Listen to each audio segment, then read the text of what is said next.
Hi నమస్తే welcome to red TV నేను మీ ప్రత్యూష ప్రస్తుతం మనం అయితే టీవీ యాంకర్ స్వేచ్ఛ గారి వాళ్ళ ఇంటి ముందైతే ఉన్నామన్నమాట స్వేచ్ఛ గారి కేసులో రోజు రోజుకి కొత్త మలుపులు కొత్త ట్విస్ట్ చోటు చేసుకున్నాయని చెప్పొచ్చు అయితే స్వేచ్ఛ గారు చాలా ధైర్యవంతురాలు ఆవిడ చాలా ఎక్స్పీరియన్స్ ఉన్న జర్నలిస్ట్ అంటూ కూడా చాలా మంది తెలిసిన విషయమే అయితే ఇంత ధైర్యవంతురాలైన స్వేచ్ఛ గారు ఆత్మహత్య చేసుకునే ప్రసక్తే లేదు ఇది ఆత్మహత్య కాదు హత్య అంటూ కూడా చాలా మంది వ్యాఖ్యలు చేయడం జరిగింది అయితే ఇదిలా ఉండగా స్వేచ్ఛ గారి తల్లిదండ్రులు ఎవరైతే ఉన్నారో ఇది స్వేచ్ఛ గారిది ఆత్మహత్య కాదు హత్య అంటూ కూడా దీనికి కారణం పూర్ణచంద్ అంటూ కూడా ఆయన మీద కేసు పెట్టడం జరిగింది. స్వేచ్ఛ గారిని బెదిరించేవారు, పెళ్లి చేసుకోనంటూ కూడా వేధించే వాళ్ళు అంటూ కూడా వాళ్ళ తల్లిదండ్రులు చెప్పుకొచ్చారు. అయితే ఇదిలా ఉండగా కొత్తగా ఈ కేసులో ఒక ట్విస్ట్ ఏంటంటే స్వేచ్ఛ గారి కూతురు కూడా పూర్ణచంద్ మీద పోక్సో కేసు పెట్టడం జరిగింది. అంటే పూర్ణచంద్ నన్ను ఇబ్బంది పెట్టేవారు, నన్ను బ్యాడ్ టచ్ చేసేవాళ్ళు, నన్ను చాలా ఇబ్బంది పెట్టేవాళ్ళు, అంటే నన్ను చదువుకోనీకపోతుండే, నన్ను వంట చేయమంటూ అలాగే ఇలా చాలా ఇబ్బంది పెట్టేవారు అంటూ కూడా వాళ్ళ కూతురు చెప్పుకొచ్చింది.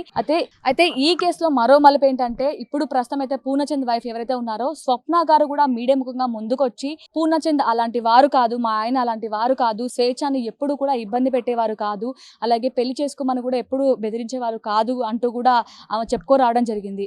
తిరిగి స్వేచ్ఛ గారే పూర్ణచంద్ గారిని ఇబ్బంది పెట్టేవారు, నన్ను పెళ్లి చేసుకో, నీ వైఫ్ తో ఎందుకుంటున్నావు, వదిలేసి నా దగ్గర రా అంటూ కూడా స్వేచ్ఛని పూర్ణచంద్ని బెదిరించేదని కూడా స్వప్న చెప్పడం జరిగింది. అందరికీ నమస్కారం. నేను పూర్ణచంద్ర భార్య స్వప్న. నాకు స్వేచ్ఛ పూర్ణ ద్వారానే పరిచయం అయింది. రిలేషన్ ఉందని నాకు అసలు తెలియదు. ఈ రిలేషన్ గురించి కూడా నాకు తెలిసింది స్వేచ్ఛ ద్వారానే. తను నాకు ఫోటో పెట్టడం ద్వారా తెలిసింది. నేను పూర్ణని అడిగాను ఏంటిది అని చెప్పేసి అడిగితే చెప్పాడు.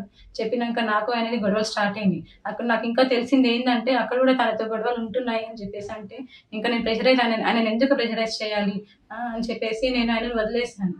ఇంకా నేను ఎందుకు ఇప్పుడు మీడియా ముందుకు వచ్చానంటే అరణ్య మా ఆయన మీద చేసిన ఆరోపణలు చూసి నేను తట్టుకోలేక నేను ముందుకు వచ్చాను. నేను మీడియా ముందుకు ఎందుకు వచ్చానంటే ఇప్పుడు స్వేచ్ఛ కూతురు అరణ్య మా ఆయన మీద నిందలు వేస్తుంది. ఆ నిందలు నేను చూసి తట్టుకోలేక నేను వచ్చాను బయటికి. నా పిల్లలతో పాటే నా అరణ్యను కూడా తీసుకున్నాడు. తనకి స్కూల్లో జాయిన్ చేశాడు, ఫీజులు కట్టాడు.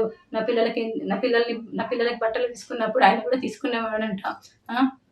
నేను నీ కన్న తండ్రి కూడా వదిలేసి వెళ్ళిపోయాడు. వెళ్ళిపోతే కూడా పూర్ణ ఆ స్థానం తీసుకున్నాడు. కన్న తండ్రి కన్నా ఎక్కువనే చూసుకున్నాడు. నా కూతురుని ఎలా అయితే చూసుకున్నాడో నిన్ను కూడా అలానే చూసుకున్నాడు అరణ్య. కానీ నువ్వు ఇలాంటి నిందలు వేయడం కరెక్ట్ కాదు.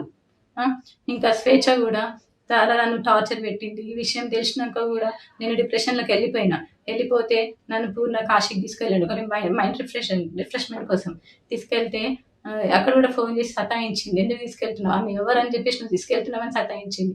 ఆయన ఫోన్ లిఫ్ట్ చేయకపోతే నా ఫోన్కి వేసి సతాయించింది.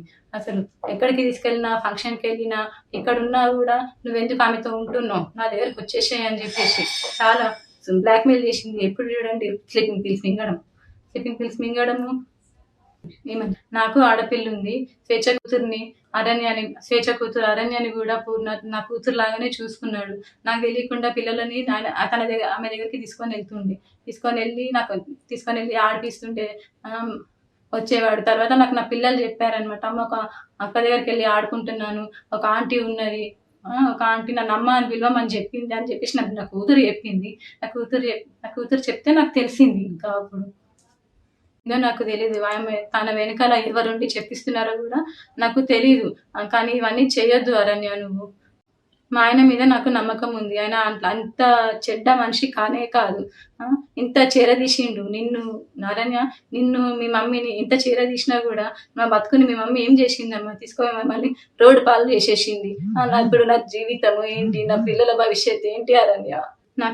నాకు కోర్టు మీద నమ్మకం ఉంది. మా ఆయన నిర్దోషి, నేను ఆయన ఎలాగైనా కాపాడుకుంటాను. అలాగే ఇంకొక విషయం ఏంటంటే పూర్ణచంద్ వైఫ్ ఎవరైతే ఉన్నారో స్వప్న గారు కూడా స్వేచ్ఛ కూతురుని కూడా ఎలాంటి ఇబ్బందులు పెట్టేవారు కాదు, నా బిడ్డల్లాగే అతను స్వేచ్ఛ కూతురుని కూడా చూసుకునేవారంటూ కూడా ఆమె చెప్పడం జరిగింది. అలాగే వాళ్ళ కూతుర్ని కూడా సొంత కూతురులాగా మేము ఎప్పుడు మంచిగా చూసుకునే వాళ్ళం, ఆమెను ఎలాంటి ఇబ్బంది కూడా పెట్టే వాళ్ళం కాదు అంటూ కూడా స్వప్న చెప్పడం జరిగింది. అయితే ఇప్పుడు ఈ కేసు ఇలా నడుస్తుండగా ఇందులో రోజుకి కొత్త మలుపులు చోటు చేసుకుంటున్నాయి. అయితే ఈ విషయం పైన వాళ్ళ తల్లిదండ్రులు కూడా మాట్లాడే ప్రయత్నం చేస్తున్నారు. చేశాము, కానీ వాళ్ళ తల్లిదండ్రులు కూడా మీడియాతో మాట్లాడే టైం కూడా ఇవ్వడం లేదు. వాళ్ళు చాలా బాధల్లో ఉన్నట్లు తెలుస్తుంది. మేము మీడియాతో ఇప్పుడు మాట్లాడలేము, మేము మొత్తం కూడా న్యాయస్థానంలో చూసుకుంటా అంటూ కూడా వాళ్ళ తల్లిదండ్రులు చెప్పుకొస్తున్నారు. మరి రాబోయే రోజుల్లో కూడా ఈ కేసులో ఎలాంటి మలుపు వస్తుందో, స్వేచ్ఛ గారికి న్యాయం జరుగుతుందా లేదని కూడా మనం రాబోయే రోజుల్లో చూడొచ్చు. అలాగే ఇందులో అందరికీ క్వశ్చన్ మార్క్ ఏంటంటే, ఆవిడ స్వేచ్ఛ గారిని అంత్యక్రియల సమయంలో కూడా పూర్ణచంద్ రాలేదని కూడా చాలా మందికి అనుమానాలు వ్యక్తం చేస్తున్నాయి. మరి రాబోయే రోజుల్లో ఎలాంటి న్యూస్ రాబోతుందో చూద్దాం.